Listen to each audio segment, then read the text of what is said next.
Conoce y aprende sobre la dinámica que la economía, tu nómina y tus finanzas marcan día con día. Economía de opción. Comenzamos. Buenas tardes, amigos, bienvenidos a una nueva emisión de este programa Economía de Opción. Y pues hoy vamos a estar platicando de temas relevantes en el aspecto tributario, pero antes de esto también pues recordarles a ustedes que el programa lo pueden sintonizar, lo pueden ver en canales especiales también de cable, para que lo puedan compartir con sus amigos. En el canal 124 de Megacable, en canal 14 de Easy, canal 24 de Total Play y canal 24 de Axtel, además del 24 de canal abierto de TV WAC. Por hoy vamos a comenzar con un tema o con temas importantes respecto de la cultura tributaria y finalmente concluiremos con el tema de las declaraciones informativas que deben de presentarse de las operaciones que se realizan con empresas o partes relacionadas. Y bueno, pues por lo pronto iremos planteando el tema de la cultura tributaria en lo general. Como saben ustedes, tenemos todos los mexicanos la obligación de contribuir al gasto público de la Federación, de la Ciudad de México, de los estados o municipios donde residimos, de una manera proporcional y equitativa que disponen las leyes. Y comienzo de esta manera porque es una forma de irnos adentrando cómodamente en el tema. Es un tema que casi a nadie le gusta hablar de él porque implica pues tener que cooperar con el Estado. Una forma de cooperar es precisamente a través de nuestras contribuciones. La obligación más importante y la sustantiva que existe en este aspecto de la tributación, pues es precisamente así, a través del pago de los impuestos. Pero la parte de partida tendríamos que ver dónde y para qué se pagan impuestos. En ese aspecto es muy importante recordar que pues como población en lo general tenemos una serie de necesidades que se tienen que satisfacer, y la forma de satisfacerlo pues es a través de la organización del propio Estado. El Estado como tal pues está conformado por el gobierno, un territorio y su población. En ese caso, toda la población, pues tenemos nosotros que nombrar a nuestros representantes para que pues se encarguen de organizar precisamente el Estado. Por eso, en la parte del gobierno encontramos nosotros un poder ejecutivo, un poder legislativo y un poder judicial. En ese equilibrio, entonces, pues hay necesidades que satisfacer. ¿Y cómo entonces va jugando todo este asunto de los impuestos? Hablemos entonces de manera cómoda. De manera cómoda diríamos que todos tenemos que cooperar para que haya una satisfacción en cuestión de salud, educación, comunicaciones, impartición de justicia y desarrollo social y muchos otros aspectos que hay alrededor como necesidades de la población que tuvimos que organizarnos. Luego entonces, con todas esas necesidades que existen en el país, pues resulta que hay que hacer un presupuesto, como en cualquier empresa. A esa parte se le llama el presupuesto de egresos de la Federación y con ello, entonces, ver en qué se va a gastar el Estado y cuánto se va a gastar durante un año calendario. A partir de ahí, surge entonces la necesidad de crear un catálogo también de conceptos por los que se han de percibir ingresos en el Estado. Así que esa parte de dónde van a venir los ingresos están particularmente en una ley que se le denomina la Ley de Ingresos de la Federación. Y para esto, bueno, pues entonces, a partir de ahí, surge una serie de obligaciones. Al estar en una ley, entonces se convierte en obligatorio se convierte en obligatorio y a partir de ahí todo mundo tiene que estar cumpliendo con lo que ahí se establezca. Así, ahí dirá qué contribuciones son las que se van a pagar, como el impuesto sobre la renta, impuesto al valor agregado, impuesto especial sobre producción y servicios, y finalmente pues puede haber otros ingresos del Estado que vengan por las empresas del Estado o un endeudamiento que se le permita al Estado, también al Ejecutivo en este caso, para poder complementar los gastos. Para este ejercicio del 2024 se ha planteado un presupuesto global de 9,66 billones de pesos. 9,66 billones de pesos, una cantidad impresionante, pero aún así, dentro de todo esto queda una parte todavía por no cubrirse y entonces es donde se le da la oportunidad al Estado de que se endeude. Ese endeudamiento pues alcanza una cantidad muy importante.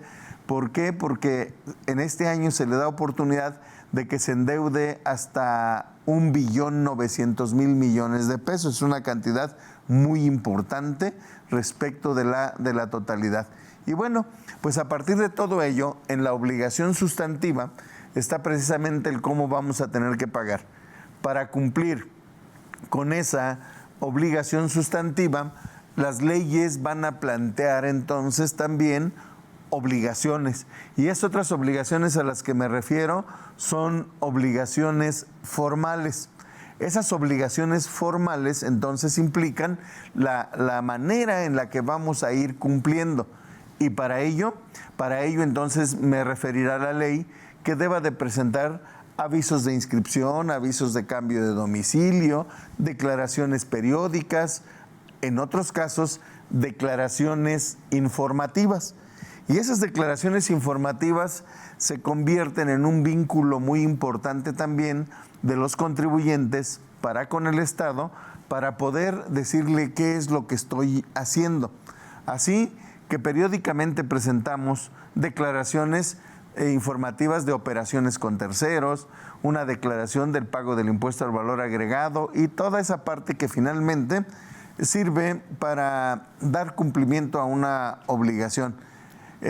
A partir de ahí viene entonces también el detalle de que ante el incumplimiento de estas obligaciones, que bien puedan ser sustantivas o bien formales, pues el incumplimiento implica una infracción y la infracción por sí va a traer aparejada una sanción. Las sanciones, pues primero es otra parte que tampoco a los contribuyentes les gusta, ¿no? O no nos gusta, ¿por qué? Pues porque finalmente es dinero que se va también y ¿cómo evitarlo? Bueno, pues evitarlo a partir de una verificación periódicamente de cuáles son las obligaciones a las que me enfrento como contribuyente. Por eso, en esta parte, si bien es cierto, luego decimos, las leyes son un tanto complicadas, sobre todo las fiscales, porque no puedo hacerlo de manera cómoda, no puedo hacerlo de manera tan cómoda y bueno, pues entonces me encuentro expuesto a ello porque no soy experto. Y precisamente la parte importante es de que las sanciones pueden ser verdaderamente altas, ¿sí? Por eso, cuando nosotros hablamos de el tamaño de las sanciones y el cumplimiento de la obligación, pues entonces tenemos que acudir a expertos. Esos expertos son profesionistas que se han ocupado de entender, o que nos vamos ocupando de entender la ley de una manera mucho más exacta para poder entonces asesorarle a nuestros clientes, nuestros amigos, nuestros profesionistas. Y por eso es que hoy vamos a platicar con uno de esos expertos. Uno de esos expertos es nuestro amigo Germán Zúñiga, que hoy pues nos va a platicar precisamente de algunas declaraciones informativas que estamos obligados a presentar como contribuyentes y de manera muy periódica. Así que en eso, pues, demos la bienvenida a nuestro amigo Germán Zúñiga nuevamente aquí, Sergio, en este programa. Amigo, muchas gracias por acompañarnos. Es un placer. Y como estaba planteando precisamente hay que echar mano de los expertos pues ya eché mano de uno. Sí, muchas gracias. Por favor, para que se vaya viendo ¿cómo estás? más emocionante. Muchas gracias por acompañarnos. No, al contrario, es un placer saludar a la audiencia. Es un gusto en saludarte en este día caluroso en Querétaro y con mucho calor para todos, ¿no? Entonces, muchas gracias, Sergio. Y como bien comentas, es muy importante el tema de la presentación periódica de declaraciones informativas. Vamos a hablar principalmente de las operaciones entre partes relacionadas. Como lo hemos comentado ya en otras sesiones, en otros foros, es muy importante que los contribuyentes que tengan operaciones entre empresas relacionadas o partes relacionadas presenten estas declaraciones informativas cada 15 de mayo. Es obligatorio que se presenten, ya que la autoridad fiscal actualmente está haciendo una importante actividad de fiscalización debido a que ha encontrado un gran nicho de negocio, un área de oportunidad importante en donde ha detectado que muchos de los contribuyentes no están dando cumplimiento a lo mismo. Entonces es algo que la autoridad está con un principal foco de atención para tratar obviamente de ejercer un acto de fiscalización y como consecuencia una recaudación. Así, mero amigo, fíjate cómo resulta muy importante precisamente el echar mano de los expertos. Bueno, por cierto, hoy le mandamos un saludo muy afectuoso a nuestro amigo Mauricio Juárez, que no pudo llegar porque un poco enfermo, ¿no? Lo íbamos a hacer gritar aquí y anda débil de la garganta. Creo que, bueno, yo todavía no salgo, pero ahí la llevamos, amigo. Sí, faltan unas bebidas espirituosas. Unas bebidas espirituosas. Fíjense cómo en esta parte hablar lo que ya comentabas de estas obligaciones informativas o las declaraciones. Sí. Y de partes relacionadas, yo creo que sería muy importante comenzar con nuestros amigos para platicarles ¿cuándo se considera a alguien parte relacionada y por qué surge la obligación? Claro. ¿Qué es lo que pretende vincular, pero además qué es lo que pretende prevenir en este aspecto y de qué forma le puede servir a las autoridades como punto de partida? Y ya iremos adentrándonos un poquitito más en el tema, si tú me lo permites. Sí, claro que sí, Sergio. Mira, haces un importante punto, mencionas un punto muy importante, que es la autoridad se ha dado cuenta que los principales temas de evasión fiscal por algunos contribuyentes principalmente vienen de transacciones entre empresas hermanas o relacionadas. ¿Qué es lo que sucede? La ley establece que se considera que una persona o persona física o moral es parte relacionada cuando participa de manera directa o indirecta en la administración, control o capital. De aquí lo importante, la autoridad exige que todas las transacciones que se den entre empresas afiliadas se encuentren a valores de mercado, con la idea de demostrar que no se está tratando de manipular o manejar los flujos de una entidad a otra. Es por eso que cobra relevante importancia que para el caso de la declaración anual se encuentre presentada esta declaración informativa entre operaciones con partes relacionadas, en donde se le presenta a la autoridad toda aquella información que demuestre que las transacciones se dieron como con cualquier tercero independiente, Sergio. Claro, y sobre todo el hecho de comentar de cuál está siendo el origen particular, que esto proviene de algunas recomendaciones internacionales, desde luego, para prevenir un aspecto bien importante que sería también oportuno poder platicarlo, ¿no, amigo? Claro, así es. Como bien lo comentas, todos estos lineamientos establecidos en la ley del impuesto a la renta vienen referenciados desde la Organización para la Cooperación y el Desarrollo Económico, los lineamientos establecidos por la OCDE, en los cuales señala que para que México tenga una tributación más estándar con respecto a países desarrollados y en vías de desarrollo, exige que la legislación en México cumpla con ciertos estándares, entre estos la documentación que se encuentre a valores de mercado entre empresas hermanas. Así es, y sobre todo la razón especial, ¿no? De qué pasaba, porque bien decías, la evasión fiscal no es privativa de México. En realidad en todos los países existe un nivel importante de evasión, pero en México tenemos un gran porcentaje y que precisamente las operaciones que se realizan a veces de manera un tanto simuladas, sobre todo en los precios, se dan entre empresas a veces locales y que tenía su origen muy especial en empresas multinacionales, Claro. que ahí comenzó, ¿no? Luego trascendió al aspecto local. ¿Nos puedes platicar de eso? Sí, mira, haces un comentario bien interesante que realmente creo que la autoridad fiscal utilizó estos lineamientos que tenían como sentido el no extraer las utilidades del país por medio de las compañías que tenían una subsidiaria en México o que eran una subsidiaria en México de una empresa del extranjero. ¿Sí? Ya esto, con la legislación al iniciar en 1999 el tema de transferencia, se controló importantemente. Sin embargo, derivado a que se pudo controlar eficientemente por parte de la autoridad fiscal, dijo, oye, ya me di cuenta que ahora la fiscalización no solo, el manejo de los flujos de las transacciones ya no son entre empresas mexicanas y en el extranjero, sino ahora entre empresas principalmente nacionales. Entonces, eso lo permeó a partir del 2022 con una reforma importante donde obliga a los contribuyentes para que presenten esta declaración informativa y ya que de lo contrario de no presentarlas, dichas transacciones entre las empresas hermanas serían no deducibles. Así, y sobre todo la parte que en alguna época se pudo haber observado de que era solo empresas muy grandotas, empresas importantes que tengan que ver con el aspecto multinacional, ¿no? Pero de pronto se calificaría así y cuando trasciende a lo local, entonces ya estamos en otro esquema, ¿no? ¿Por qué? Porque acá también se alcanzan a mover de alguna forma las utilidades. Le vendo barato a la del extranjero para que aquella tenga o remarque la utilidad. Y eso era lo que pretendía prevenir, como bien lo decías, ¿no? Pero en esa observación en lo local, pues también el juego entre empresas hermanas, decíamos, ¿no? O empresas que coinciden con socios, accionistas y toda esta parte, de cómo sí se pueden obtener ventajas muy, muy especiales. Indebidas, desde luego.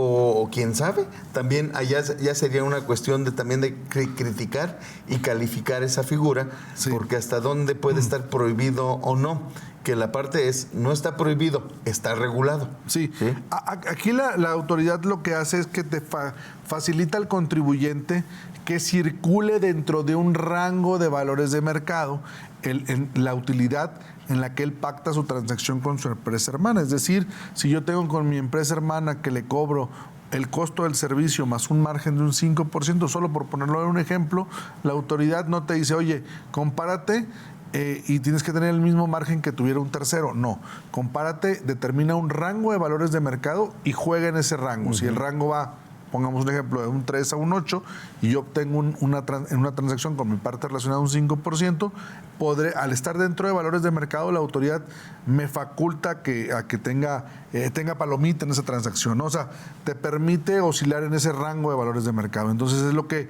tratamos de documentar en los precios de transferencia, que dichas transacciones, precios, montos o márgenes de utilidad se encuentren a valores de mercado. Así es, y bueno, pues hay que platicarles que nuestro amigo Germán es especialista, es experto en este tema, incluso él se dedica a hacer los estudios de precios de transferencia que requiere la ley y que normalmente se tienen que entregar de manera periódica, como él bien lo ha platicado, a más tardar el 15 de mayo de cada año. Es correcto, del ejercicio inmediato posterior. Del ejercicio inmediato posterior y que de alguna manera estaba ligado al propio dictamen fiscal, ¿no? Que es el mismo periodo. Correcto. Por si nos quieres platicar. Sí, de hecho, esto viene una adecuación a partir del 2022, en donde anteriormente a esto la fecha límite era el 15 de marzo. La autoridad fiscal, con la finalidad de alinear o que la información que se le presentara fuera alineada en los mismos parámetros, la autoridad facultó a que la obligación del cumplimiento de esta declaración anual se recorriera del 15 de marzo al 15 de mayo. Entonces, como bien lo comentas, en las fechas de presentación del dictamen fiscal o de la declaración informativa de la situación fiscal del contribuyente, ¿no? Claro, amigo. ¿Y qué te parece que con esto podríamos ubicar de una manera mucho más puntual, aunque ya se platicó hace un rato, es quiénes están obligados a presentar esta declaración informativa y sobre todo que podamos platicar de cuáles son los alcances, su contenido. Sí. En lo general, en el tiempo que tenemos en este programa, seguramente nos alcanzará. Sí. Va a ser un resumenzote, pero bueno. Pero comenzar con quiénes estarían obligados. Mira, yo quisiera establecerlo de la siguiente forma, si te parece bien, Sergio. ¿Quiénes son los contribuyentes que se encuentran obligados? Son todos aquellos contribuyentes que tengan operaciones entre empresas relacionadas, partes relacionadas nacionales como extranjeras. Ahora, eso es lo primero. Todos aquellos que tengan operaciones con empresas relacionadas nacionales o extranjeras. Ahora, de esto ahí, la autoridad nos faculta o nos permite que algunos contribuyentes se encuentren exentos a presentar el estudio de prueba de transferencia y se encuentran exentos a presentar la declaración informativa. ¿Sí?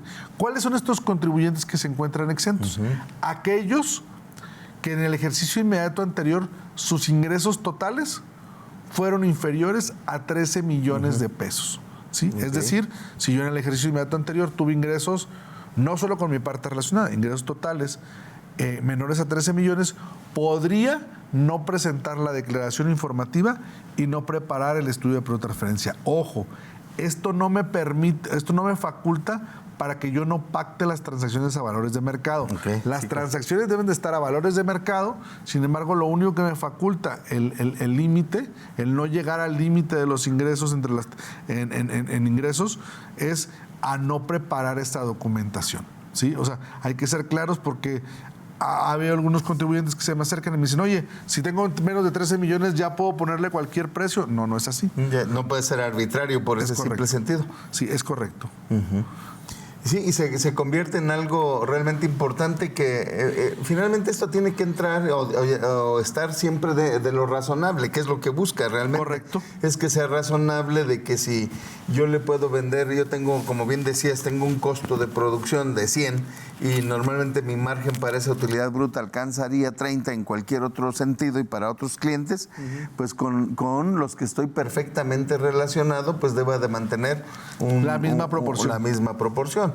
Y que para esto hay ciertos mecanismos y métodos, ¿sí? También que contemplan algunos aspectos que nos puedes platicar. Sí, la ley del impuesto sobre la renta establece diferentes métodos en los cuales tendremos que utilizar únicamente para determinar si la transacción se encuentra o no a valores de mercado.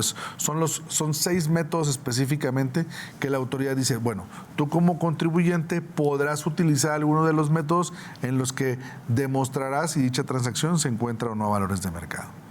Claro, y sobre todo con estas, que a veces hay empresas pequeñitas que piensan que no hay que hacer este tipo de cosas porque en la práctica sí hay quienes hoy crean una empresa y mañana crean otra por cualquier circunstancia, porque alguien se los recomendó, porque pensaron que era lo correcto y ya sin darse cuenta que están participando incluso los mismos socios o en esas operaciones tan pequeñitas como que le dejas o le das, uno de los socios le da en arrendamiento a la sociedad un bien. Y de pronto, ¿cuánto le vas a cobrar? Pues primero, tampoco me puedo ir muy arriba o muy abajo en una cuestión de una supuesta planeación que pudiera darse, ¿no? Correcto. Ahora, la autoridad fiscal, la realidad es que con esto trata de controlar al contribuyente. Es decir, ha detectado que los principales aspectos de evasión fiscal van relacionados con transacciones intercompañías.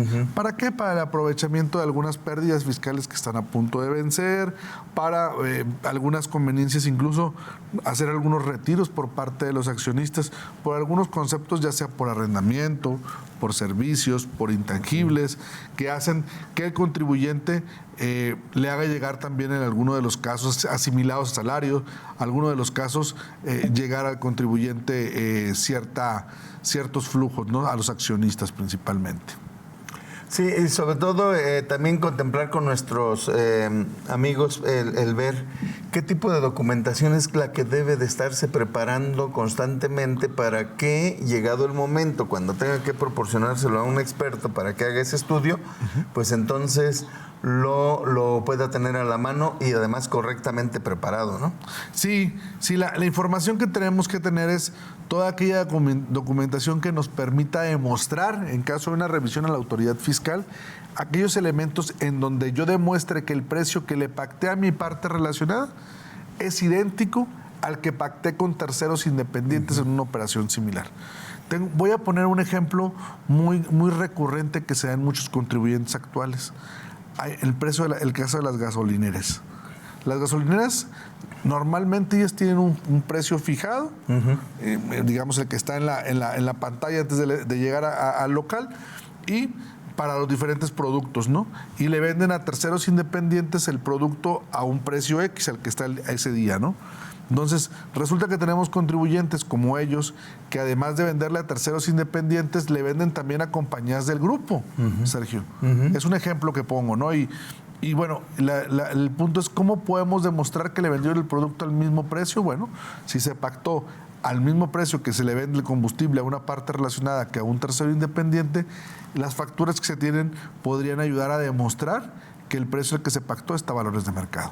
Es un ejemplo muy claro, muy común, que se da entre diferentes contribuyentes de manera local y que le permite al contribuyente demostrar que dicha transacción estuvo a valores de mercado.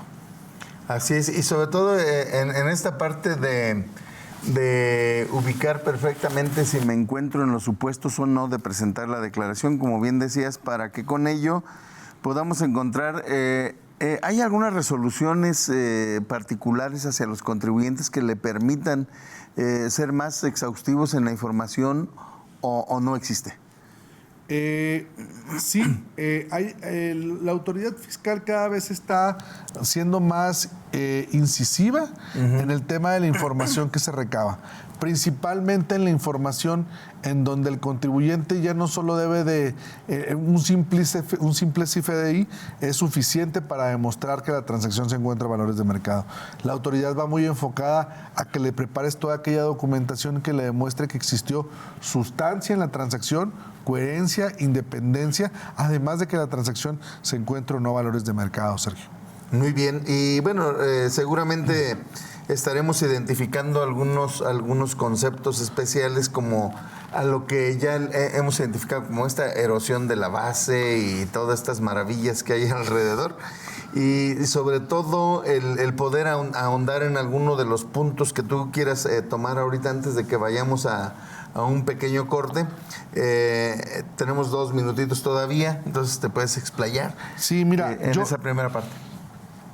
Yo lo que veo, Sergio, ahí que es muy importante es la autoridad ha identificado ciertas operaciones que ellos consideran de alto riesgo, para la autoridad fiscal, en donde ellos asumen o presumen que dichas transacciones fueron con la finalidad de erosionar la base fiscal y de pagar menos impuestos. ¿Cuáles son por parte de cuáles son esas transacciones?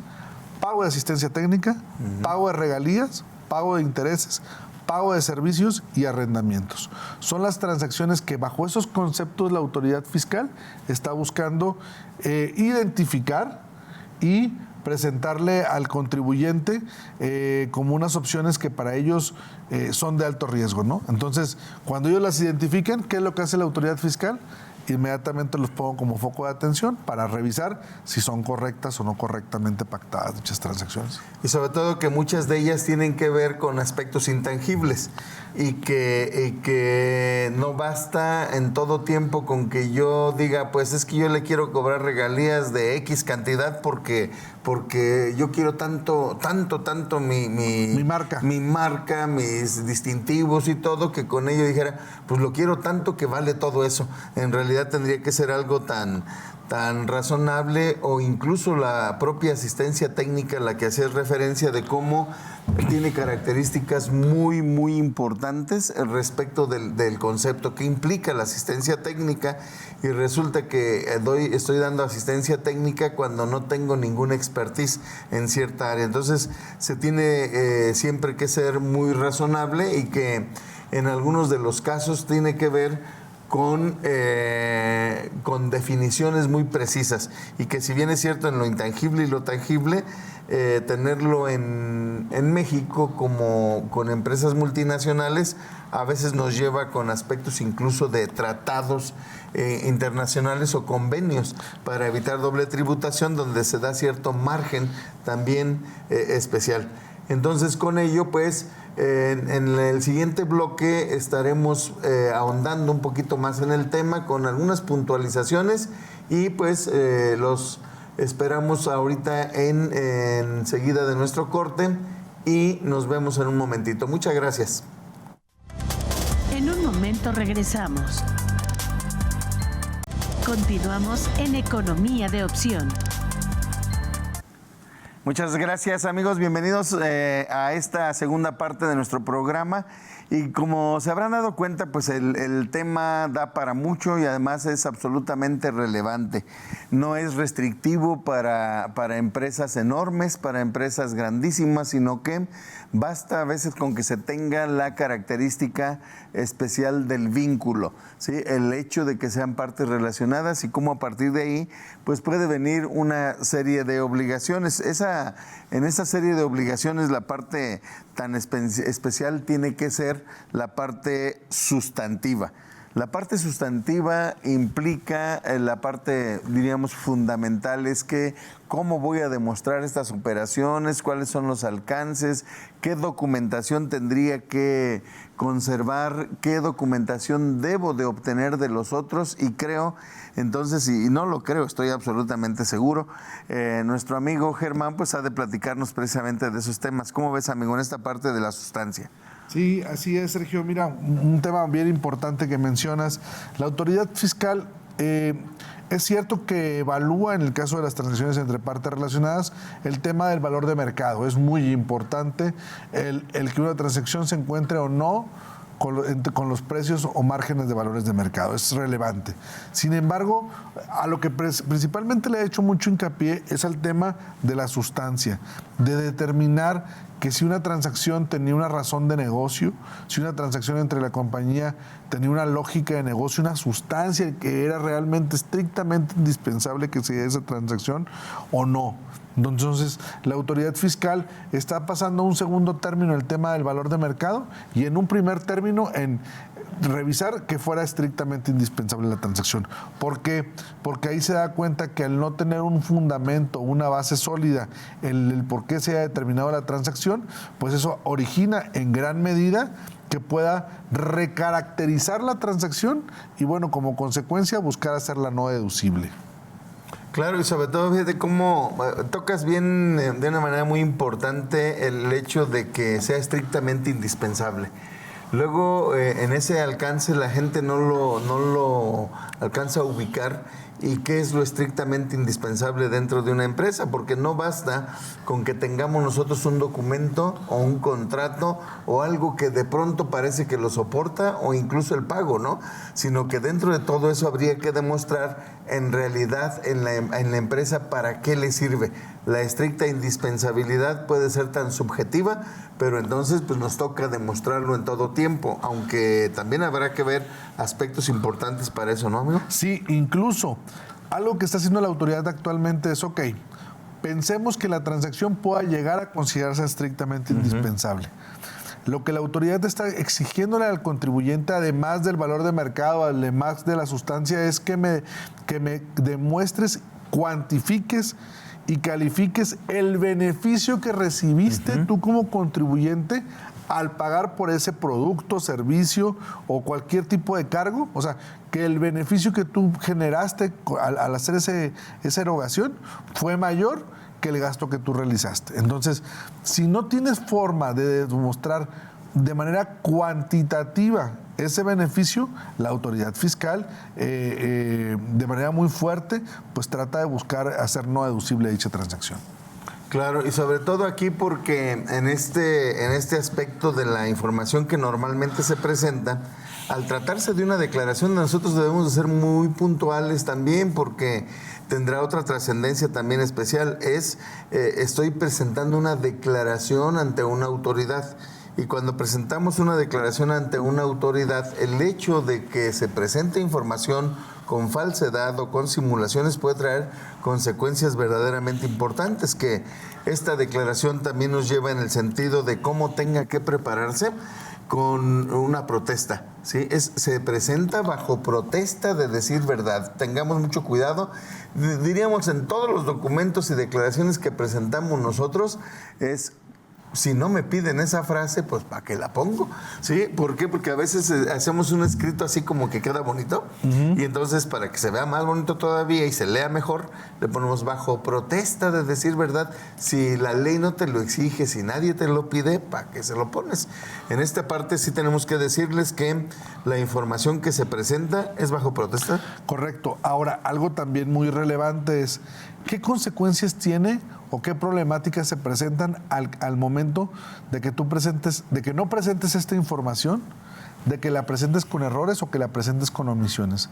Automáticamente el riesgo se va a que la transacción en que tú hayas tenido con la parte relacionada sea no deducible, lo cual pues obviamente incrementaría la base fiscal del contribuyente y pagarías pues de manera directa un 30% de ICR y un 10% de participación a los trabajadores en las utilidades, ¿no? Entonces tienes que ser muy cuidadoso en que cumplas con todos estos requisitos de forma que te piden materia de periodo de transferencia, para que con esto como consecuencia puedas tú vivir tranquilo y hacer las deducciones de manera natural, ¿no? Claro, y sobre todo con ello es decir, tenemos que observar que la ley, bueno, ya hace rato decíamos, si no es bajo protesta, digo aquí, como se presenta de manera electrónica, hay apartados donde te dicen que si lo declaras bajo protesta de decir verdad hay que ponerle el dato, ¿sí? Entonces eso ya llega a ser fundamental, se hace desde luego con toda la responsabilidad que pueda tener un contribuyente. Y en todo esto también recordar que la ley del impuesto sobre la renta, específicamente en el artículo 27, nos deja una serie de requisitos que deban de cumplirse para las deducciones autorizadas. Como bien ya se ha platicado también, las deducciones autorizadas primero son los conceptos que me permite la ley y enseguida poner requisitos. Cuando yo voy cumpliendo con el concepto, su alcance, la naturaleza y luego con los requisitos y montos máximos en determinado caso, pues ya voy de gane. Voy de gane porque difícilmente se podría rechazar una deducción. Pero recordemos que hace rato decíamos que también tenemos obligaciones formales y sí, para que algo sea deducible debe de cumplir con esta obligación formal de presentar una declaración de la que hoy nuestro amigo Germán nos platica. Pues entonces veamos la consecuencia, que ya la dijiste, amigo. En realidad es quedarse con el 30% de una carga adicional más el 10%. ¿De dónde viene ese 30%? Recordemos que el impuesto sobre la renta se calcula tomando en consideración y como punto de partida los ingresos. Y entonces tenemos los ingresos acumulables menos las deducciones autorizadas, que es donde podríamos en algún caso tener, ¿sí?, estas operaciones con partes relacionadas. Luego, si esa parte me establece requisito, al no tener el requisito, simple y sencillamente no es deducible. Si no es deducible, se queda en la utilidad nos cuesta el 30%. Y como la utilidad fiscal también sirve de base para el reparto de utilidades a los trabajadores, pues entonces ya vamos en otro canal, ¿sí? Ya tienes ahí una carga del 40%, aunque también si nos quisiéramos poner más drásticos podría quedar hasta el IVA, Sí. Si son operaciones locales. ¿Por qué? Porque también recordar que el IVA no es acreditable si el concepto de donde proviene es no deducible. Y si no fue deducible, entonces tampoco el IVA. Un descuido de este tamaño a una empresa le puede costar el 56%. Luego, dependerá del momento en el que se identifique el incumplimiento. ¿Cuánto tiempo va a pasar? Es hasta que la autoridad lo observe, hasta que la autoridad me lo determine, y entonces vendrán otras consecuencias, ¿no, amigo? Sí, y la realidad es que esto se puede evitar de manera muy sencilla, cumpliendo primero y oportunamente dentro de los tiempos que establece la autoridad. ¿Por qué? Porque es muy es muy normal que la autoridad esté atacando a aquellos contribuyentes a los cuales de entrada no estén cumpliendo con la presentación de la declaración informativa. O sea, es un poco complicado que la autoridad ataque a los contribuyentes que cumplieron, más allá de que podría ser algunas transacciones que pueda o no estar de acuerdo la autoridad. Lo que actualmente está haciendo es primero estoy atacando a aquellos que no cumplen. Después, ¿por qué lo hacen primero así? Porque está facilito, lo tienen peladito y en la boca, como decimos, ¿no? O sea, el hecho de tratar de, el hecho de ir a hacer no deducible algo de lo cual no tienes absolutamente nada de soporte, amigo. ¿Sí? Claro. Pero, ¿qué sucede? Ya si después se meten a revisar a aquellos contribuyentes que ya prepararon la documentación, pues ya alegarán sobre aquellas transacciones que para ellos son más interesantes, ya sea por monto y por aquellas transacciones de intangibles, como lo comentábamos hace rato. Claro, y sobre todo el hecho de que no hay que restarle importancia, bueno, ni a este tema ni a los requisitos de las deducciones en lo general. Pero bueno, con esto estamos hoy identificados desde luego una sanción. ¿Y qué es eso? Las sanciones normalmente son cargas que le generan a una persona como una consecuencia, pero que están establecidas en la ley para que se vaya cumpliendo de manera correcta y oportuna. Por eso a veces las sanciones se ven caras, se ven complicadas, se ven pesadas. ¿Por qué? Porque tienen la característica de ser inhibitorias. Esto es para que las personas no generen esas conductas, ¿sí?, que están desde luego no permitidas por la ley.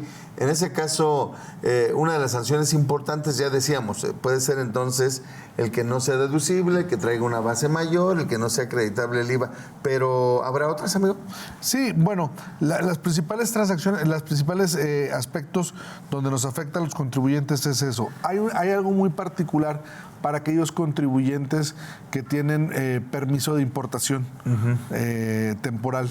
Okay. Y para los que tienen el IMEX, el famoso IMEX, ¿no?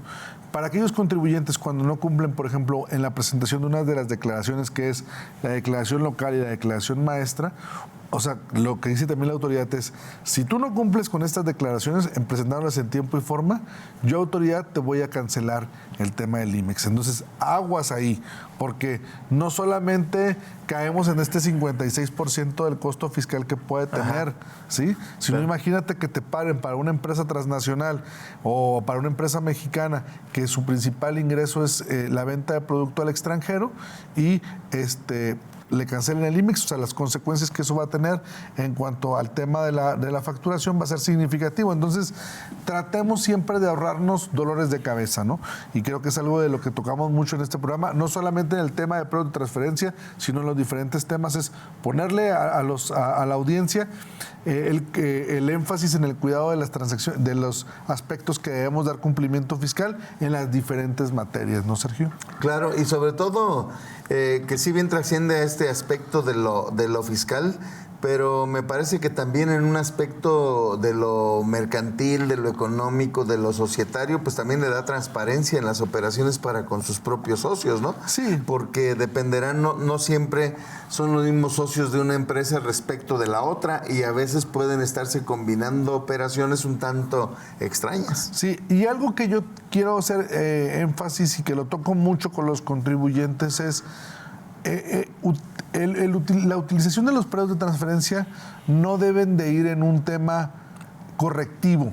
Ajá. O sea, ya realicé las transacciones el año pasado y hoy voy a ver cómo las documento, si están o no a valores de mercado. No, debe ser en algo preventivo y al contrario, que me ayude a mí como contribuyente para darme cuenta si es necesario que yo incremente la deducción, lo que estoy retirando por alguno de los conceptos, o modular las cargas en los diferentes conceptos de las diferentes transacciones que tenga con las partes relacionadas. A lo mejor yo como socio accionista estoy cobrando mucho por intereses y puedo estar alto en el tema de valores de mercado, pero si me doy cuenta, a lo mejor en el caso de las rentas estoy cobrando menos. Entonces, ¿por qué no? Si lo hago oportunamente antes del cierre del ejercicio, con esto, tratar de equilibrar las cargas, modularlo y dejar que las transacciones estén correctamente pactadas entre partes relacionadas. Claro, y desde la propia contratación que pudiera darse entre la empresa o las dos empresas también, como bien dices, el asunto es de que en muchos de los casos no nos permitimos planear y siempre queremos decir, híjole, ya es que ya lo hicimos así, ahora ¿cómo le corregimos? ¿Cómo le movemos? Y es tanto como decir, es que hubiera hecho esto, hubiera hecho el otro, y entonces debemos de tenerlo tan puntual como que el hubiera no ayuda a corregir mayor cosa, ¿no? Entonces, en ese sentido, sí tenemos que ser muy incisivos en esta parte de sí recomendarle a los contribuyentes estos alcances. ¿Cómo ves, amigo, que con esto pudiéramos dar algunas recomendaciones, sobre todo con la experiencia que tú tienes y los aspectos que has visto para las empresas que les han causado conflicto y ayudarles a prevenir, no sin dejar de recomendarles que siempre se acerquen a un experto, lo hemos dicho ya así, y en todos los temas, en el aspecto tributario, para eso entonces habemos algunos profesionistas que nos dedicamos a esto, pero pues platíquenselo a quien más confianza le tengan, y si es un experto, mucho mejor, amigo. Sí, muchas gracias, Sergio. Sí, aquí la recomendación que yo haría finalmente, y creo que es muy importante, es atiendan este tema de las transacciones intercompañía, de los precios de transferencia, de manera oportuna, Sergio. O sea, que lo veamos antes de que finalice el ejercicio y que podamos apoyar al contribuyente a documentar correctamente y a ecualizar las transacciones de manera adecuada, como si fueran con un tercero independiente. Así, entonces, con esto podríamos avanzar en que sí tengamos mucho cuidado en las operaciones, por pequeñas que sean. A veces en la cuestión de lo razonable, tomemos en cuenta que la autoridad siempre tiene la información también a la mano.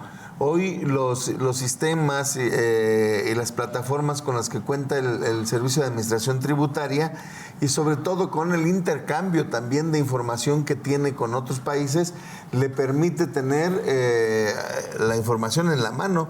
Entonces, en realidad no le engañamos en nada.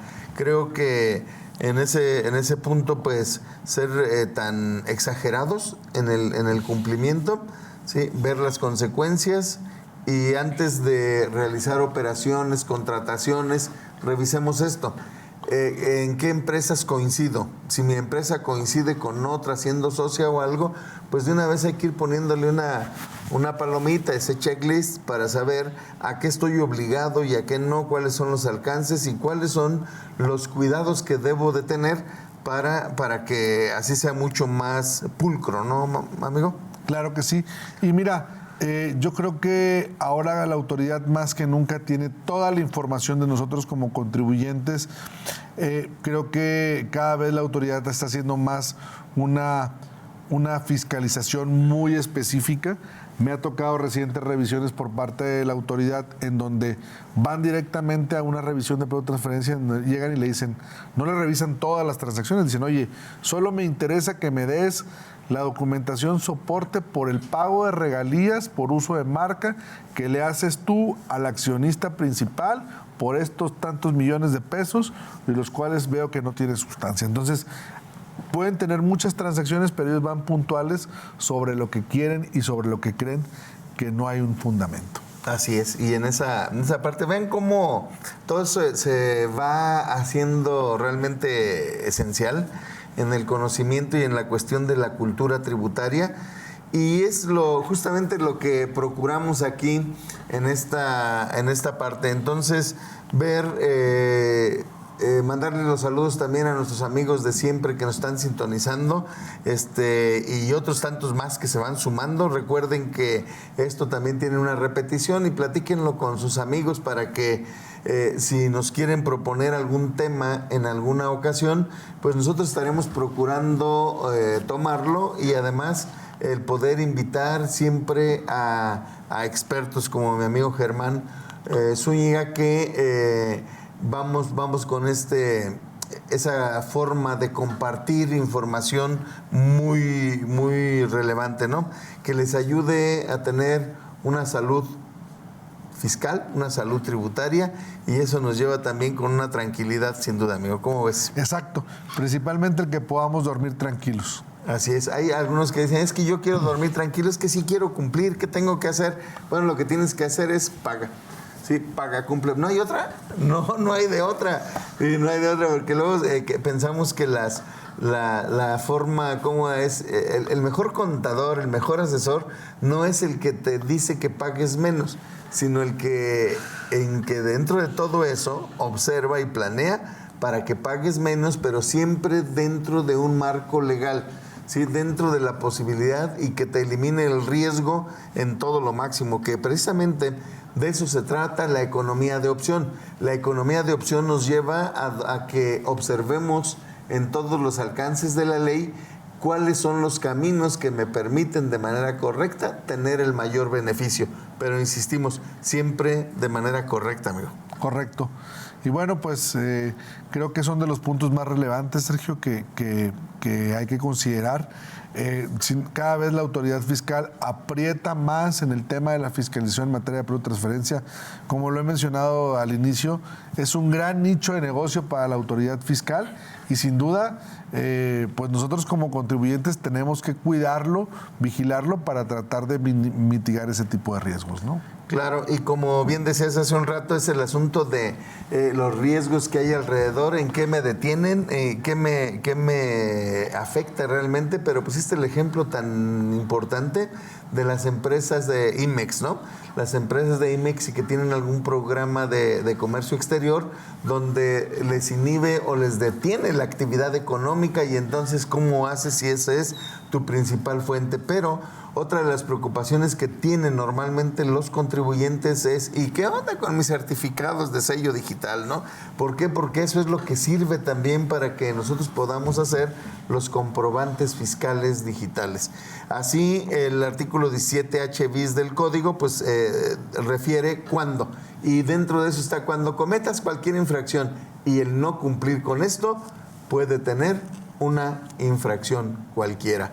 Les agradecemos mucho su confianza. Muchas gracias, amigo. Otra vez la mano de un experto aquí con ustedes y muchas gracias. Nos vemos en la próxima, amigos. Muchas gracias. Conoce y aprende sobre la dinámica que la economía, tu nómina y tus finanzas marcan día con día. Economía de opción. Muchas gracias por acompañarnos. Los esperamos en la siguiente emisión.